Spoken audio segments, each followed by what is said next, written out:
بسم اللہ الرحمن الرحیم۔ قرآن کریم منبع العلوم ہے۔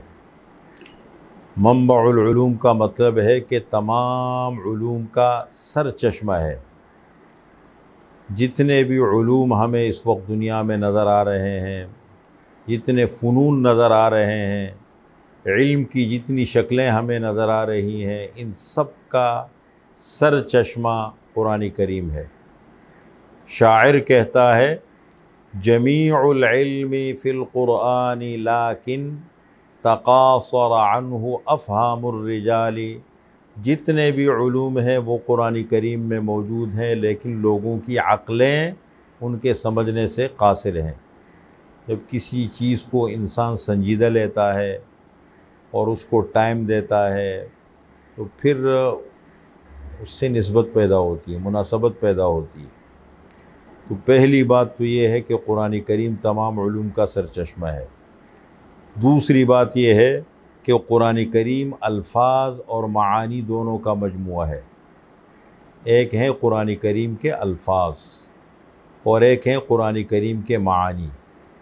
قرآن کریم کے الفاظ تقریباً بنتے ہیں 80,000 کے لگ بھگ، 78,000 80,000 لکھے ہیں۔ الحمد قرآن کریم کا پہلا لفظ ہے اور الناس قرآن کریم کا آخری لفظ ہے۔ یہ قرآن کریم کے الفاظ ہیں۔ اور پھر ان الفاظ کے معانی ہے۔ الفاظ سیکھنے کو علم تجوید کہتے ہیں اور معانی سیکھنے کو علم تفسیر کہتے ہیں۔ حضرت عبداللہ بن مسعود رضی اللہ تعالی عنہ صحابہ کی جماعت میں قرآن کریم کے سب سے بڑے مفسر سمجھے جاتے ہیں۔ خود فرماتے ہیں، بخاری شریف کی روایت ہے، وَلَوْ أَعْلَمُ أَحَدًا مَكَانَ أَحَدٍ أَعْلَمُ مِنِّي بِكِتَابِ اللَّهِ تَنَالُهُ الْمَطَايَا لَأَتَيْتُهُ۔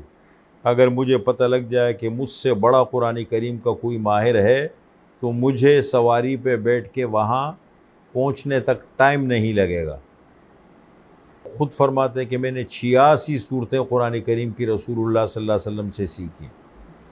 حضرت ابن مسعود رضی اللہ تعالی عنہ کا قول ہے، من اراد العلم فلیصور القرآن فإن فیہ علم الاولین والآخرین۔